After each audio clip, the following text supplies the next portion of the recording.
Hey, I want to make a quick video on the glycemic index, and a related term is glycemic load. I want you to understand what they mean. Glycemic index and glycemic load, is good to understand both, and how different foods drive those numbers inside your body when you eat them. It's kind of an elementary subject. You probably know something about it, but again, I want to make sure you kind of have it wired and understood really well, because as we get into other stuff talking about, fat loss and energy and what you should and shouldn't eat, and why, this is kind of a foundational stuff to understand. So let me start on my high-tech whiteboard here and just draw a little graph to give you an idea of what we're talking about. So if I have a time to the right and glycemic index going up this axis, and we'll put 100 here. This is the units, 100 units. This is the glycemic index. You get a number for the different foods based on how your blood glucose will respond. 100 is for pure glucose. So that's at the top is 100, and then other foods would be in there. And actually, there's some actually will be even greater than 100. Sometimes you'll see wheat products and different grain products being 105 and things like that. But so it's basically, it rates everything as how quickly it would raise your blood sugar with respect to glucose, pure glucose. So if you eat a food, let's say you're down here at rest, and really a rest, if I could just draw like this narrow band, these are different units down here, but between 70 and 80, it's milligrams per deciliter. Milligrams per deciliter. Your normal, a healthy individual normally wants to stay within about 70 to 80 milligrams per deciliter of glucose concentration in your blood.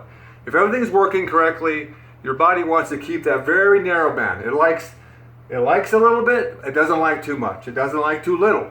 Obviously, glucose is an energy source. You need it for all types of cellular activity, and your body sort of wants to control it very, very narrowly and accurately.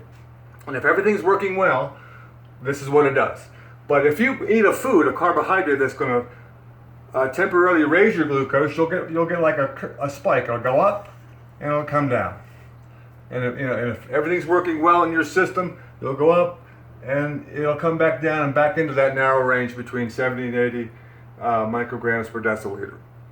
So the amount of the spike, the height of the spike, how quickly and how high it goes, is the glycemic index. That's your GI. So the GI is this number. It's the height, from where you started up. That's the GI for the food, and then the sort of the width of the curve is the GL. The glycemic load is the other one that I mentioned. So glycemic index is how quickly the blood sugar goes up and how high it goes, and then glycemic load is basically how long it stays elevated. So glycemic load is really trying to quantify glycemic index into like a serving size of food. So for example, you could have a good example would be watermelon. Watermelon has a fairly high glycemic index. I think it's around 70 or 80. So watermelon will be around here, glycemic index. But because when you eat a serving of watermelon, most of it is water. It's about 90% water.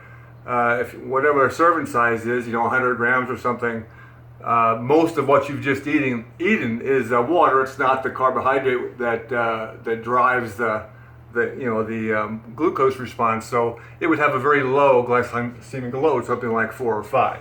So let's see if I take another color. So watermelon would go up very fast to say 70 or 80, but then it would come down real fast because the glycemic load is low. Conversely, not glucose, but the drink Gatorade, Powerade, any of those. They call them athletic drinks, but they're basically just sugar water.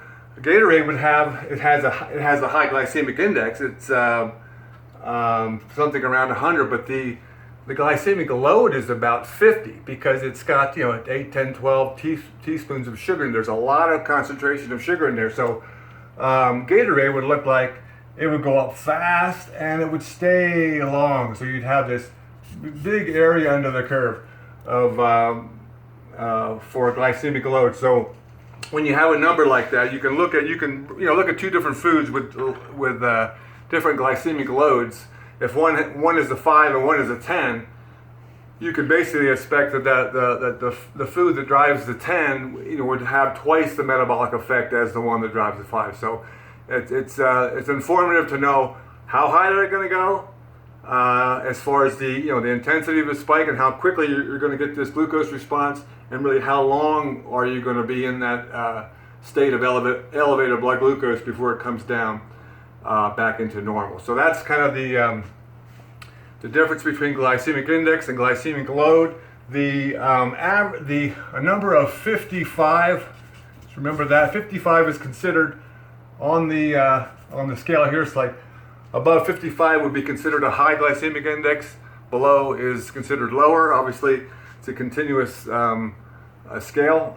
So you'll see foods all along there, and again, this response of going up and coming back down in that nice curve, that is in a healthy individual. If you have metabolic issues, if you're kind of messed up your system over the years from eating a lot of crappy food, you may not respond that well. You may go up and stay up longer than a healthy person. You may never be coming back down into in this 70 to 80. I mean, that's a problem. We'll get into that in a future video about being insulin resistant and having a high fasting glucose level and the problems that are associated with that. But this is just for the baseline subject. Understand, carbohydrates drive this glucose response. It's only carbohydrates that do it. Fats have no glycemic index. You just stay flat when you eat a fat. Protein is basically the same. You pretty much stay flat, but if you eat excess protein, if it's more than your body needs, there is some residual effect as the excess is converted into energy that'll give you a small response. But in general, it's a carbohydrate issue. Again, in a healthy person, it's not so big of a deal because they're going to go up, they're going to come back down, they're going to get back into the range their body wants. It's really when you have a problem of that you're not in this healthy range to begin with, and you keep driving yourself up and up and up, and you're always based on the food you're eating, you're always kind of up in this high glucose area. There's a lot of negative stuff that happens or can happen as a result, and that's something we'll get into the next video. So let me just pull it up, pull the white bar up. If the graphs make sense, basically glycemic index is how fast you're going to rise up when you eat a carbohydrate. So it's sort of the height of the spike is the glycemic index number, and then the load is really how long it stays elevated before you get back down into that normal range. You can use both of those numbers to try to sort of compare foods and understand what's going to happen when you eat them. And 55 is kind of the number. Above 55 would be considered a high GI food. Below is considered low. There you have it.